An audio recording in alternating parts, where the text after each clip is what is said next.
Alright. Hello, Angela, how are you? I thought I'd make a short video so that way we're on the same page as far as how to work everything. I know Bob went over a lot of things with you, but I did put the pictures together and I had to basically manually stitch everything, and some of it I wasn't able to. So what I'm thinking is when we call the lady, we'll just tell her that we needed to do one shot over, like the second bedroom. I couldn't really put it together. And then maybe take the opportunity to shoot it again. That way we just knock both of them at the same time and can do a nice job. Anyway, what I wanted to explain was most important is once you take the pictures from the tripod, that's it. You don't move the tripod to another location, because I think that's sort of what happened. I was looking at some of the images and it looked like you were here one spot and then it was at another spot and nothing really lined up as much as I tried to line it up. It just didn't work. So what I want to go over is basically, well, I know Bob went over a lot of this stuff, but the tripod, usually when you go from room to room, obviously just close the legs so it doesn't knock anything. And you want to open, I got exactly the same equipment you got. The bottom one, you leave it in, just the second legs, and I think mine is a little different here too. And like I said, it doesn't have to be super level as far as the legs, because you're going to level it with here, and that will level it totally even. The best way to do to remember is like with these, obviously you're going to level these things, you know, and once you get those leveled,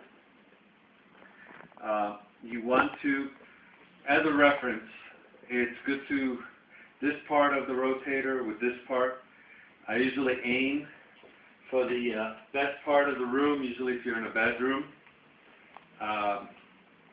you know, you start kind of with the bed and run around. Always the best part and going towards the worst part, let's say. And also setting this up would be, you want to center it where the room is the biggest. So if there's a hallway, let's say going that way, you know, you want to line it up so it'll catch the hallway. You know, you just position it in the best spot in the middle.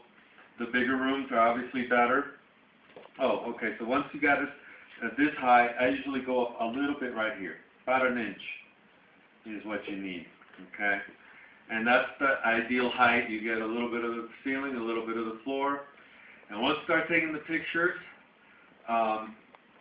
you know, just make sure one picture, the only adjustments you'll probably do are the intensity of the flash and the temperature, how you know, bright it is. And you'll get a little preview on it, and then take one picture, and if you see it get darker, you lighten it up, intensify the flash, whatever. And it's 12 pictures. And try, like I said, not to move the tripod. That's why it's kind of a solid, bigger, heavier kind of deal. And you'll go around, take the 12 pictures.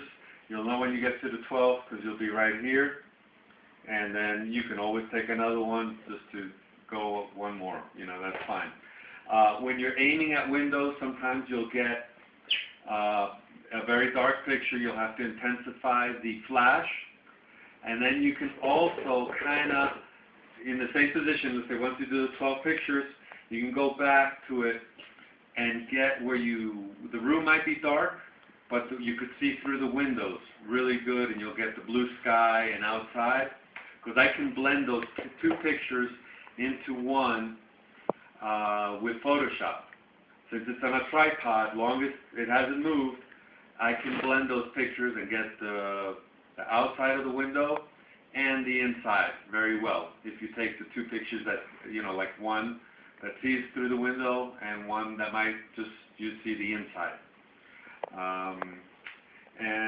Other things to look out for, obviously it's the way the camera, if you want to close up a little bit, the camera, this bar, I think his bar is a little different. Bob made one. Just make sure it's always level, and when you put the camera, it's sitting flush up against it. It's not like this, it's not like that. It has to be even. because that's the problem, you know, if to stitch it, I really need it all to be level. Now, if you do some balconies, sometimes the rail is kind of like right here, and then I said, well, then you could go up. You know, you can go up higher, and that could be fine. You could even do, since we do a partial, we're not going to do a 360. You can actually, if you want to get the pool area or something, you can do that, and you know, it would be 3 pictures, 1, 2, 3, because otherwise it'll look too like that. And you could do that as an experimental. You could do both ways. Like I said, taking more pictures is better than not taking as many pictures, because then we kind of need to go back or something like that, and that's what we're going to try to avoid. Like I said, back to normal level is like about an inch here. When you go from room to room, always closing legs. The other thing is, another important thing is, when you are taking the pictures, always make sure, because this happened to me before, that it's always set to the wide. Always all the way to the wide. Because if you start taking some other regular pictures, and sometimes you tend to do this to bring it closer, and then when you take the spin, you don't get the right spin that we need. You need to set it up all the way to the wide. Always make sure, and always on the P is the best. You know, later on you can maybe go to M for some outside shots. That later on with a little more experience, you can get a little more, you know, play around with it a little more with some of the other things. Also, when I'm doing the pictures, I'm going to turn this one on. You can always, in the menu, like let's say you take a picture and you preview it and it's too bright. See there, I closed it in. It might be too bright. You can always go to the menu. I'm sorry. Hold on. You can preview. Let's say you can preview the last shot, and if it's too dark, you can go right to this button right here, and maybe back a little bit because it might be out of focus. And then you can click here, and it says erase. You go up, and you can erase that one picture, and then take it again at a different setting. Like I said, that's kind of why this rotator is 12 spots. There's some that will take one picture, but usually what happens is you get some that are too dark and too bright. This always gives you the option of adjusting as you go along, because you know you might be in a dark spot of the room and a light spot. I did notice you did very good pictures as far as, you know, not being too bright and too dark, which you did good, really good there. So like I said, you can always erase one picture and just take it over, or do the 12 spins and do some of them over again. And like I said, I can always exchange one picture for the other. So I can do a lot of things with Photoshop and all that. Now, the other thing, when you go out to do a job, always turn on all the lights. That means, you know, you want to turn lights, the ones in the bedrooms.